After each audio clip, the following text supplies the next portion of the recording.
면 최형두 의원님 질의해 주시기 바랍니다. 네, 국민의힘 최형두입니다. 대한민국 민주화 산업화 요람, 대한민국 지중해 도시 마산 합포 출신입니다. 제가 이렇게 이야기하는 것은 제 지역에 대해서 우선 비감기관 이렇게 말씀을 드리고, 또 제가 특별히 제 지역뿐 아니라 지역이 가장 어렵습니다. 서울은 솔직히 정부 없어 돌아갑니다. 여러분 없어도 서울은 세계적인 도시고요. 근데 여기 오늘 이병훈 존경하는 지금 이병훈 의원께서 이런 책자를 냈지만, 여기 보시면 지역 관광 컨설팅 이런 책자를 저도 내고 싶은 정도로 이 지역의 문제, 그리고 지역을 특히 수도권과 서울에서 멀리 벗어난 지역의 사람들은 서울이 힘들면은 그건 거의 죽는다고 봐야 됩니다. 서울이 좀 물이 말랐다 그러면은 지역은 정말 우리 옛날 어릴 때 보셨는지 모르겠습니다만 시골 저수지에 바닥이 거북이 등짝 갈라지듯이 쩍쩍 갈라지다고 봐야 돼요.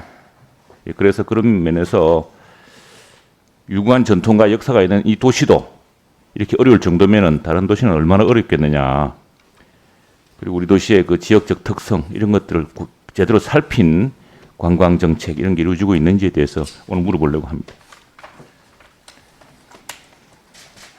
지금 이제 사실은 이 관광이나 오늘 그랜드 코리아 레저도 그렇고 모든 게 코로나 때문이니까 지금 사실은 모든 사정을 다 코로나로 하면은 끝도 없습니다. 특별히 또 따질 일도 없는데, 그럼에도 불구하고 지금 그 코로나 이전 또 포스트 코로나까지도 이제 충분히 따져봐야 될 것 같습니다. 관광공사 사장께서 여쭤보겠습니다. 지금 이 관광공사가 지금 굉장히 중요한 기능을 가진 기구라는 걸 아시죠? 네, 알고 있습니다. 외환위기 때 우리나라는 안 그랬지만 태국 같은 나라라든가, 그다음 심지어 선진국인 일본 같은 나라도 위기가 오면은, 특히 지역의 위기가 오면 관광으로 다 돌파했습니다. 네. 태국 같은 경우에 아시아 외환위기 직후에 국가적 위기 상태를 벗어나기 위해서 태국 전체가 정부가 나서서 그냥 정부가 관광공사였어요, 사실은. 네. 그때 태국이 채택했던 캐치프레이즈가 뭔지 아십니까? 어메이징 타일랜드입니다. 놀라운 타일랜드. 그리고 태국을 상품화하고 그걸로 태국에 다시 손님들이 왔고 환율도 안정되고 그랬고요. 일본은 잘 아시죠? 지역 창생이라 그래서 지역에 사실은 우리가 지난 몇 년 사이에 일본에 관광을 참 많이 갔는데, 그때 정부가 매칭해 줘가지고 지역 정부가 외국 관광객 유치를 했었거든요. 네, 맞습니다.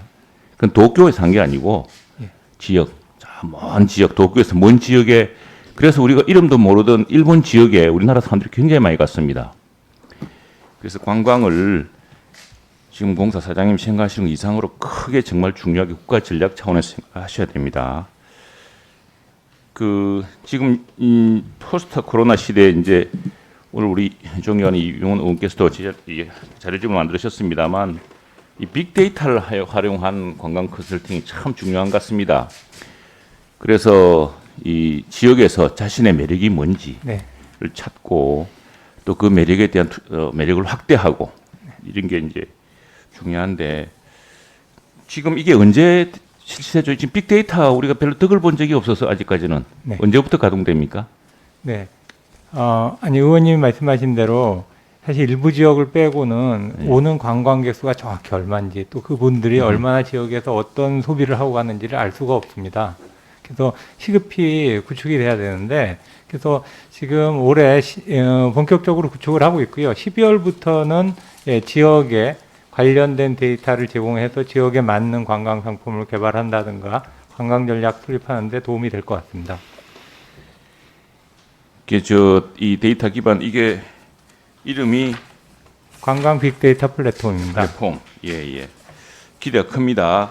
여기 보면은 지금 빅데이터까지 안 가더라도 몇 개 보면은 최근에 전국 기초자치단체별 이행자 증감률을 보면은 이 이제 코로나 시대가 되다 보니까 코비드 때문에 언택트를 유지할 수 있으면서 자연을 즐길 수 있는 곳을 많이 찾죠. 그래서 맞습니다. 강원도 고성군, 그다음에 인천 옹진군, 서울은 이제 중구가 워낙 관광객이 많은 곳인데 줄었고 또 부산도 유명한 해운대가 좀 줄었습니다. 이게 어떻게 보면 지역으로서 보면 큰 기회인데 예. 이런 기회를 지역에서 좀 살 수 있도록 관광공사가 좀 더 집중해 주셔야 되겠고 지금 그런 부분에서는 이 모든 것이 다 코로나다 이렇게 참 우리가 하고 있기는 너무 절박하니까 좀 더 노력해 주시기 바랍니다. 네, 알겠습니다, 의원님. 네네. 그리고 또 하나 이제 이게 중요한 이유로 이게 청년 일자리 차원에서도 지역에서 근데 요즘 미국이라든가 일본이라든가 이런 그 지역 관련 책자를 보면은 로컬 크리에이터라는 개념이 등장합니다. 로컬 크리에이터. 맞습니다. 예. 지역의 창조자들. 예, 예. 그래서 미국에는 이제 캘리포니아 쪽이 서부 지역에서 뜻밖의 포틀랜드 같은 도시가 네네. 이게 한 우리 저희 마산 비슷하게 한 40만, 30만 이런 도시인데 우리 대부분의 지역들이 그런 규모 아니겠습니까? 그런 규모가 오히려 매력적인 도시로 변하고 또 지금 포스트 코로나에서는 최근에 트렌드가 그 밀집된 큰 대도시보다는 이전 소도시에 ICT 환경이 잘 돼 네, 있고 맞습니다. 스마트 시티가 있으면은 훨씬 살기 좋은 시티가 될 것이다. 네네. 근데 그걸 이어줄 사람이 이제 로컬 크리에이터입니다. 네.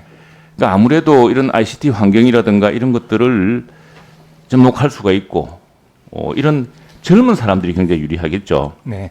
로컬 크리에이터를 좀 키울 수 있는 여기 보니까 관광 벤처 사업이 있더라고요. 네, 있습니다. 예, 예. 그 관광 벤처 사업의 진행 정도 하고 이걸 좀 자료를 좀 주십시오. 오늘 뭐 답변하기 바쁘실 테니까. 네네, 알겠습니다. 예, 그리고 어떻게 육성하실 건지 네. 하고. 다음에 제가 이제 주목하는 건 워커홀릭이라는 프로그램이 참 좋은 것 같습니다. 이게 아, 예, 예. 걷는데 미치다 이런 것이죠. 세계적 주제입니다. 걷는데 네. 미치다는 세계적 주제인데 그래서 이제 야 이게 있구나 싶어서 제 동네를 한번 찾아봤더니 아직 미개통입니다. 전부 미개통. 아, 근데 미개통인데 설치하는 구간도 제가 지역에서 다녀본 경험으로는 1분만 더 하겠습니다.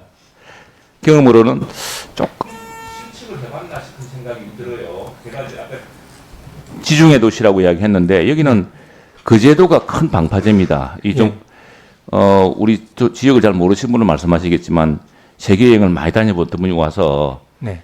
거제도가 산토리니면은 마산은 아테네다 그랬습니다. 이 바다를 애기해 갔다 그랬습니다.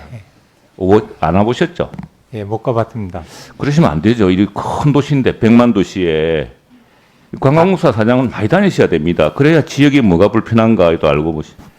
그래서 이런 도시의 지중해성 특성이라는 게 기후도 그렇고 그 바다 둘레길이란 굉장히 중요합니다. 이게 남파랑길 9, 10, 11 이 구간으로 지정이 되어 있습니다. 지정이 되어 있는데 그 구간도 한번 시민 참여형으로 정말 한번 좀 실측을 해봐야겠고 그걸 통해서 이 관광 벤처를 하는데 지역에서 뭐 일자리 만들기 얼마나 힘듭니까? 네. 대학생들, 젊은 사람들 또 나이 드신 분들이 오랜 숙련으로 일자리를 창출할 수 있도록 네. 그런 종합적인 계획들을 한번 좀 마련해 주십시오. 알겠습니다, 의원님. 의원님이 말씀하신 부분이 정말 중요하다고 생각하고 공사가 나름 하고 있다고 생각하지만 참 많이 부족하다고 생각합니다. 오늘 잘 지적해 주신 내용들, 특히 지역에서 느끼는 거는 서울에서 바라보는 거하고 완전히 다르다고 전적으로 공감합니다. 그래서 정말 어려운데요. 조금이라도 도움이 될 수 있도록 정말 최선을 다해 보겠습니다. 최영도 의원님 수고하셨습니다. 다음은 이모경 의원.